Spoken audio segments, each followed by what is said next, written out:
నమస్తే. రాష్ట్రంలో సాంకేతిక కళాశాలలో విద్యార్థుల సమస్యలు రోజురోజుకు పెరిగిపోతున్నాయి. విద్యార్థుల యొక్క ప్రధానమైనటువంటి సమస్య సర్టిఫికెట్లు. కళాశాలలో విద్యను పూర్తి చేసుకొని పై తరగతులకు వెళ్ళాలన్నా, ఉద్యోగాలలో చేరాలన్నా వారికి సర్టిఫికెట్లు ప్రధానం.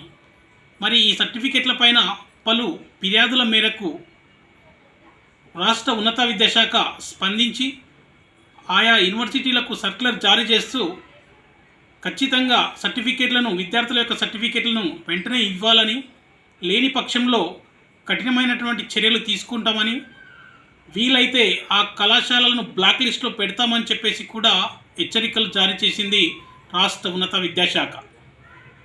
మరి ఆ లెటర్ తీసుకున్నటువంటి JNTH ఇమీడియట్లీ రెస్పాండ్ అయ్యి కళాశాలలకు సర్క్యులర్ జారీ చేస్తూ ఏదైతే రాష్ట్ర ఉన్నత విద్యాశాఖ సర్క్యులర్ జారీ చేసిందో దానికి అనుగుణంగా ప్రతి కళాశాలకు కూడా అమలు చేయాలి, విద్యార్థుల సర్టిఫికెట్లు ఎట్టి పరిస్థితుల్లో ఉంచుకోకూడదని చెప్పేసి వెంటనే వారి సర్టిఫికెట్లను ఇవ్వాలి, వారి ఉన్నత విద్య కోసం, వారి ఉన్నత ఉద్యోగాల కోసం కోఆపరేట్ చేయాలని చెప్పేసి JNTH తెలియజేసింది. మరి ఇవాళ కొన్ని కళాశాలలో యాజమాన్యం సర్టిఫికేట్స్ ఇవ్వకుండా తీవ్ర ఇబ్బందులకు గురి చేస్తున్నారని చెప్పేసి తెలుస్తుంది.